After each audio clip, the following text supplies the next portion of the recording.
Fatal Labyrinth. I never even knew this game existed until I bought Sonic's Ultimate Genesis collection. And honestly, I'm pretty sure that this isn't exactly an uncommon thing. If you search the game on YouTube, there's next to nothing for you to find outside of a rather interesting tool-assisted speedrun. So why am I taking a look at this game then? Well, partially because I like to play games that I haven't heard thousands and thousands of opinions on. It's also partially because I found the game interesting. And it's also partially because I haven't done a retro game in a while. So let's stop wasting time and get into it. Fatal Labyrinth is a Sega-made game released in cartridge form on the Genesis/Mega Drive in 1991. However, this actually wasn't the first time the game has ever been seen. It was one of the only games released for Sega's MegaNet service that wasn't just another puzzle game. What's Sega MegaNet? Well, it was an extremely early form of online multiplayer that used the Sega Mega Modem and required a dial-up internet connection. Yes indeed, the original form of Fatal Labyrinth was an online multiplayer title released in 1990. Outside of the multiplayer aspect, which isn't included in the cartridge version, the two versions of the game are seemingly identical.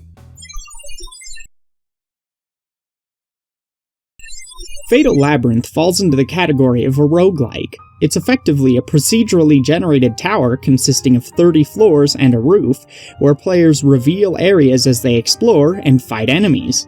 It's set up in a tile-based manner, where the player moves one tile at a time, and each time they move, the enemies move as well, though some are slower or faster and therefore can move more or less spaces each turn.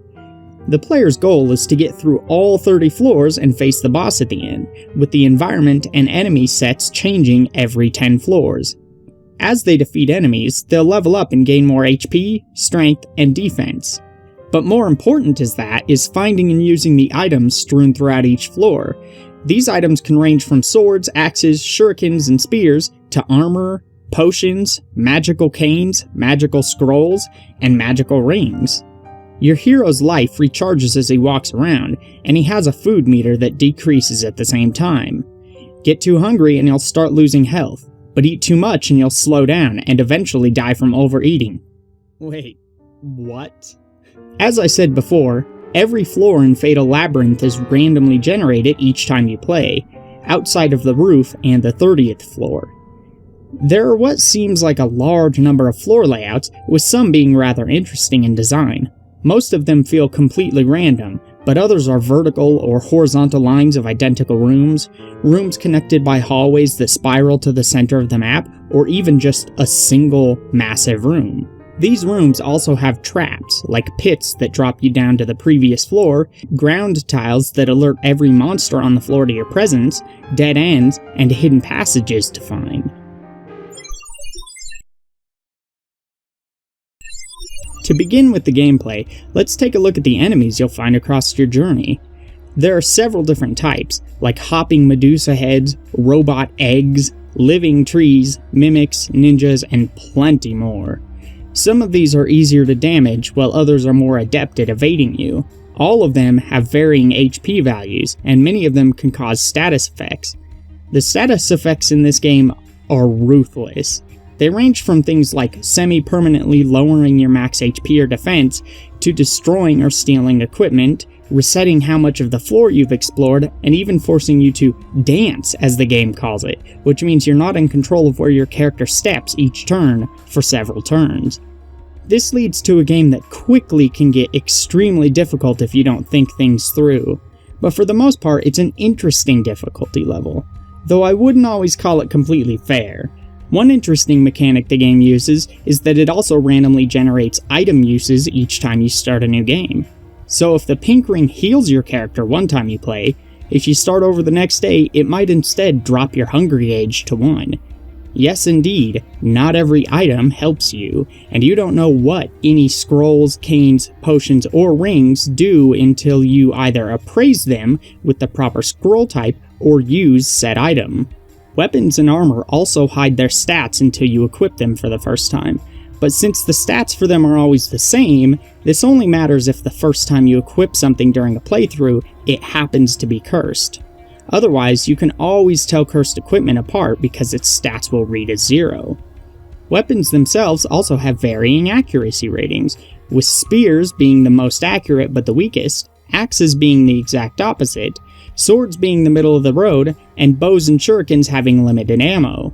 On top of that, there are special cursed weapons in each category, other than shurikens, that require being uncursed before they're used.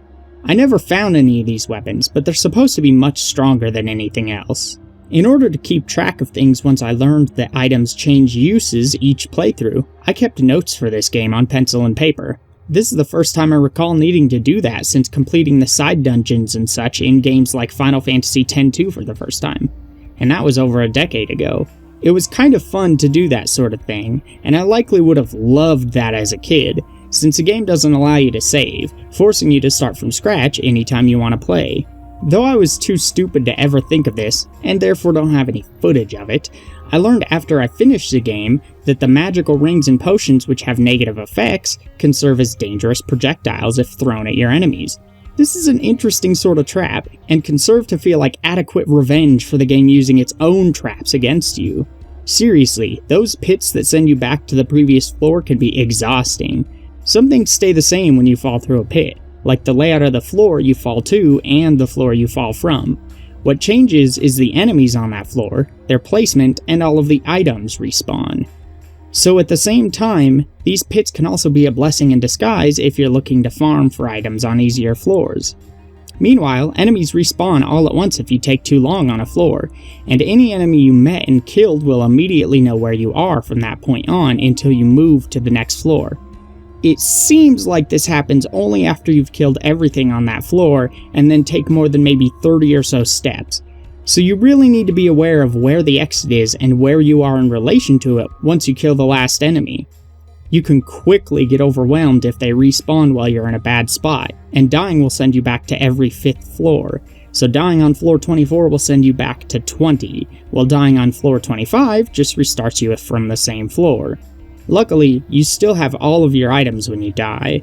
One other mechanic of death in this game comes in the form of gold. Players will likely rush to pick up any gold they find while playing. If it's not a mimic, then they'll see their gold count rise as they pick it up. The strange thing is that there initially doesn't seem to be any use for this. There are no other NPCs to talk to in the tower, and therefore there aren't any shops to use gold in.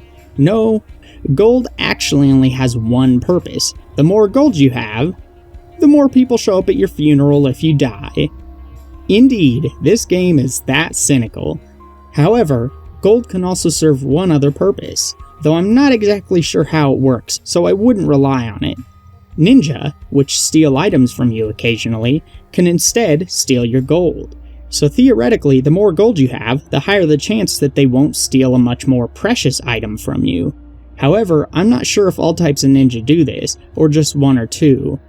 I'm also not sure if they do it consistently. It's still worth noting, however. The core of this game really comes down to taking as many calculated risks as you think you can weather. Running around like it's a Zelda game will get you killed dozens of times on the later floors. Fatal Labyrinth preys on foregoing strategy, though the smart player can skip most of the game if they get good at running away, find the right items, and don't get sneak attacked by enemies as they enter a room. Even smarter players will play the game the way it was intended though, and focus on well-planned exploration. If that makes a game sound slow, it doesn't have to be. You can still plan things out while playing at a rather quick pace, but using items at the right times will be key, as will playing mind games with your enemies. Every enemy has patterns that can be exploited, and the vast majority of the cheap deaths in this game come from when you enter a new floor. Most deaths can be avoided, so it's best to treat the game rules with respect. Probably the best thing about this game is how vague it is, while still being completely open. Every item outside of bows can be thrown, and nearly everything has multiple uses. The game doesn't try and teach you much of anything. A few of the NPCs in the opening scene can give you hints, but other than that, you're on your own. This game begs you to think outside of the box, and gives you the freedom to do so. And I personally really enjoyed that, because it felt like it was intentionally vague, and trusted that you could figure things out for yourself. This doesn't work 100% of the time, but it worked enough of the time that it didn't bother me, and in the end I think it made it a better experience. Graphically, Fatal Labyrinth definitely looks like an early Genesis game. It has bright colors that can look great at times, but most of the screen is often just black, and none of the tiles or sprites look particularly detailed. The biggest problem is the lack of environmental variety, the 3 sections of the tower being nothing more than color swaps of each other. The animations are okay for this type of game, though again, they're nothing to write home about. Sound, meanwhile, a lot of people hate the music in this game. The sound effects are fine, as are the things like the level up jingle, or the jingle that plays when you drink a potion or something that negatively affects you. But the music can be incredibly repetitive. Seriously, there are maybe 7 or so songs in this game, though you'll only be listening to 3 of them for the majority of the time. The problem for most people is that, while the songs are incredibly catchy and can be interesting, I don't think a single loop is over 15 seconds long. So across all 3 of the main songs, you're maybe getting around 40 to 45 seconds of music, over, and over, and over.